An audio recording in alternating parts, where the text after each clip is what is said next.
When you jump, your parachute not going to open right away. The problem with jumping is every successful person I know has jumped. When you jump, it allows your parachute to open and you to sail through life within your gift. But when you first jump, your parachute don't open right away. That ain't how it works. If it opened right away, everybody would jump. When you first jump, you're in an uncontrollable fall. It's almost like you're spinning out of control. But you got to stay with the jump, because eventually God will put the necessary air up under your parachute and you'll be in the air like you're supposed to. But you're just going through the process. Like I tell my kids all the time, it take a long time to make a lot of money. See, my kids look at me and they be talking about, well, Dad, you ain't got no degree. You didn't finish school. Why I got to go to school? Well, first of all, you don't have no jokes. Let's start there. And my kids don't understand the process. See, they just see me now. They didn't know I flunked out of school. They don't care nothing about the third marriage I'm on. They don't know that I lost everything twice. They wasn't around when I was homeless and I lived in the car for 3 years. They didn't see the process. What most people do is they give up before God give you the gift. See, when you ask God for something, he boxes it up and he ships it immediately. But you have to remain on Faith Street in order to receive the gift. The problem is when God boxes up the gift and he ship it to you, he never gives you the date that the package is going to arrive. He'll never tell you that. Most people move off Faith Street before the package get there. You can't move over on the I Doubted Boulevard. He don't ship packages to I Doubted Boulevard. He only ship packages to Faith Street.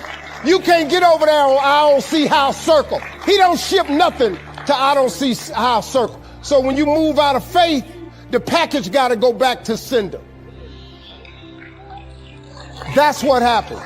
So you have to stay. You have to stay in the process and complete the fall. You're going to get cut up on the rocks. You're going to get your skin toe up. You're going to lose loved ones along the way. You're going to lose friendships along the way. Might lose your car, your job along the way. You might lose your house. But trust and believe. Why not now? This is a good time.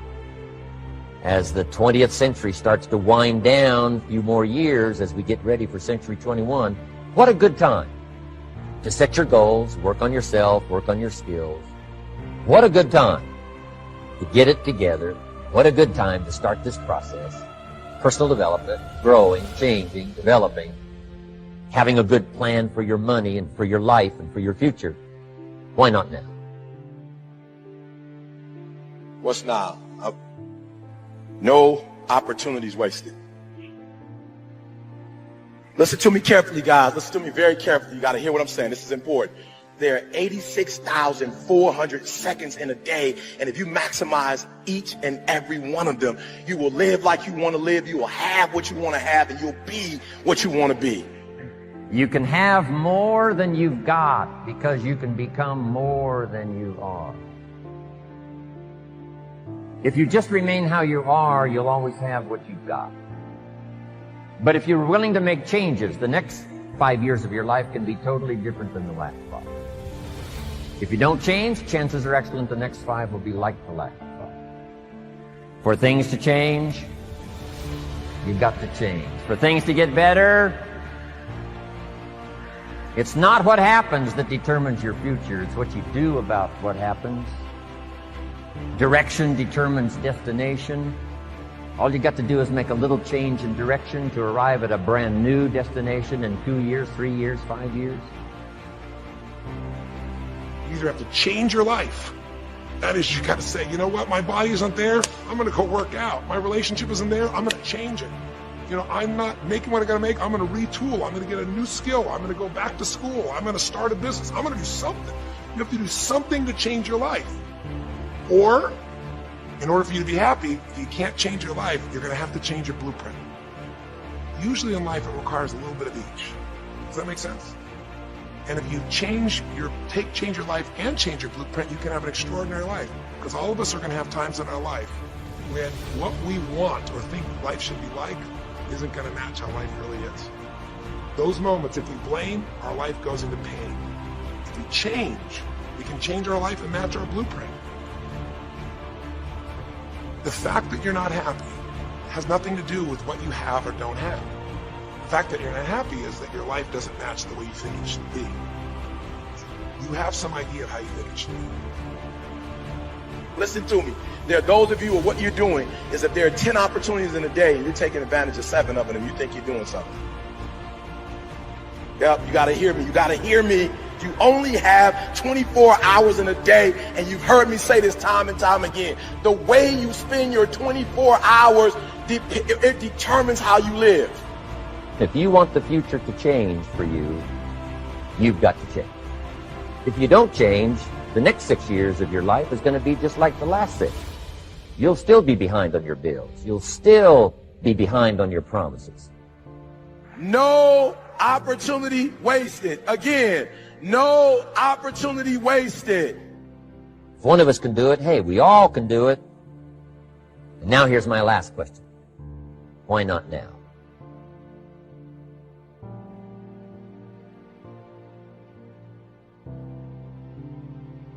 What is it that gives your life a sense of meaning and purpose? Because once you find that, it puts you in your power place. See, if you know what your life work is, I encourage you to start working on it. If you can't do it all at one time, do just a little bit of it. And if you don't know what it is that you showed up to do, if you don't know why you're here, I encourage you to find out what your purpose is here. What is the meaning of your life? What will be different? Have you ever asked yourself that question? I've done that. I remember coming from a friend of mine's funeral, and I was reflecting on how much time I had left. And I went for a walk in a park thinking about this guy whose life was so promising. And I mean, he wasn't an old guy. He was quite young, in fact. And I thought about all of the things that he said he was going to do, and he never got a chance to do those things. And I started thinking about my own life and how much time I had left to do the things that I would like to do. And at that time, I wasn't sure what my life purpose was, what my life's work was. I wasn't sure about it at that time. And I thought about it quite a lot. I had some idea, but I wasn't convinced, and I don't think I felt worthy. I didn't believe that it could be me to do this kind of work that I'm doing right now. And I say to you that if you begin to take a conscious effort to find out what it is that you're supposed to do, I say that it can literally save your life. I said that it can literally save your life. 85% of the American public, according to recent studies, are going to jobs that they hate, working on jobs that do not challenge them. They get sick thinking about going. Because, see, when you go to a job and you already know how far you can go, you can already see that proverbial glass ceiling. See, when you're going someplace and you already know how much you're going to make, you already know how far you can go, you're in a dead-end position. It erodes your self-esteem. It lowers your sense of yourself. It creates an inner turmoil. It creates an emptiness in you.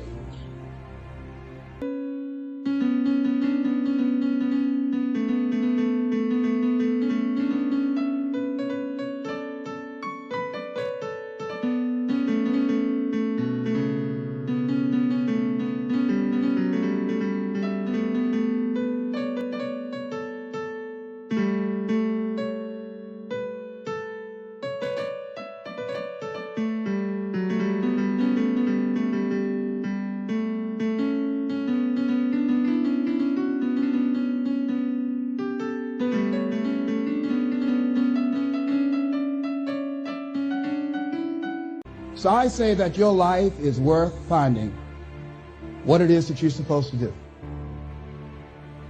And I'm not saying quit your job. I'm saying find it and do just a little bit of it. Just start working at it just a little bit, but do find out what your work is and hold on to it and don't let your dream go. Don't let it go. See, and here's something else I want you to begin to look at. Why is it that most people don't pursue their dreams or don't do better than what they're doing if they're capable of doing it? I think that many of us don't go the next step because we don't know what to do yet. And I say that the reason that we don't even explore the possibility of what to do is because subconsciously we don't believe that it can happen for us, and we don't believe that we deserve it. So here's what I'm suggesting. How much time do you spend working on you? How much time do you spend every day working on your dream? In the last 90 days, how many books have you read? In the last year, what new skill or knowledge have you acquired? What kind of investment have you made in you? So I'm saying that as you begin to look at where you want to go, if you want to make it today, and things are changing so fast you have to literally run to stand still, I'm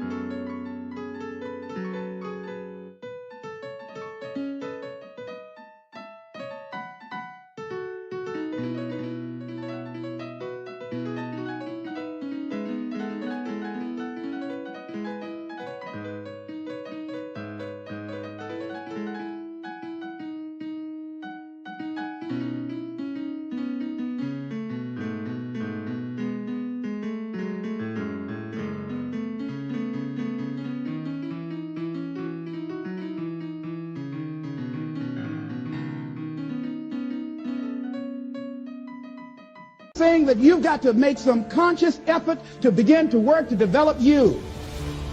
Here's something else. Most people are not living their dreams because of fear, ladies and gentlemen. Fear, limited vision, and lack of self-esteem is what keep most people doing things they don't want to do. The same reason that people stay in relationships where they're abused or they're unhappy or it's unfulfilling, they can't see themselves beyond that relationship. They can't see themselves enjoying life without that person. They think that this is all that they can do. The same reason that people get stuck at a certain level in life, they can't see things being better for them. And they think that this is it and this is all they deserve. This is all they've ever seen. It's been passed on to them. And they think that this is it for them. Oh no. I was looking what Dr. Blanton, Smiley Blanton, who is a colleague of Dr. Norman Vincent Peale, what he said about fear. He said, fear is the most subtle and destructive of all human diseases. Ladies and gentlemen, fear kills dreams. Fear kills hope. Fear put people in the hospital. Fear can age you. Fear, ladies and gentlemen, can hold you back from doing something that you know within yourself that you're capable of doing, but it will paralyze you.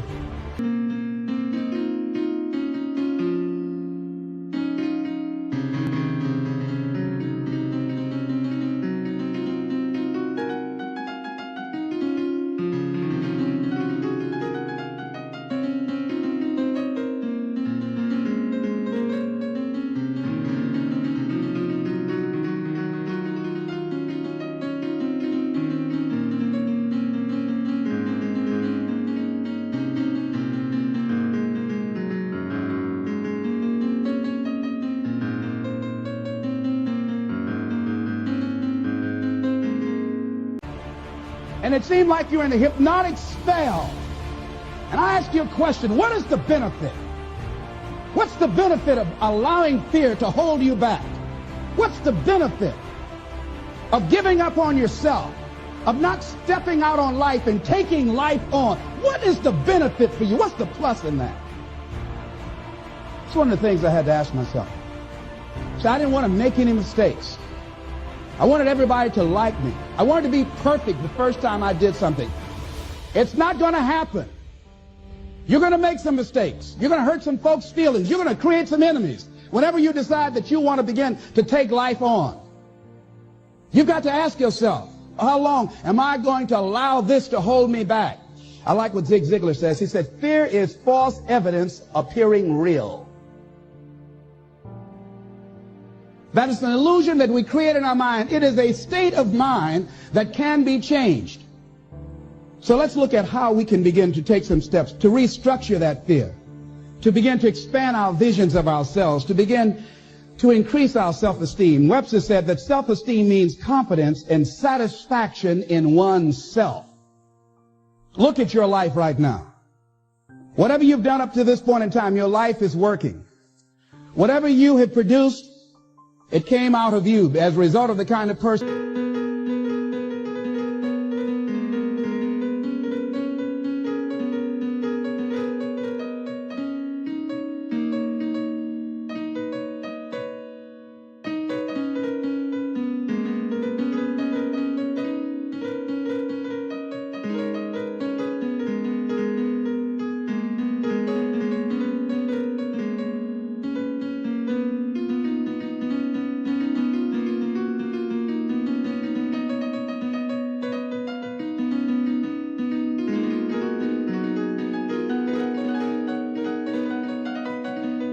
That you have become.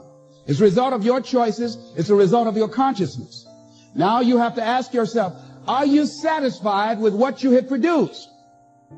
Is this what you want? Would you like for things to be better than this? Do you believe that you deserve better than this? Or are you content? This is it. You don't have to do anything else. That you've already resigned yourself in life and say, well, I'm happy. I'm not starving like the people in Calcutta. Are you allowing yourself to get off the hook like that?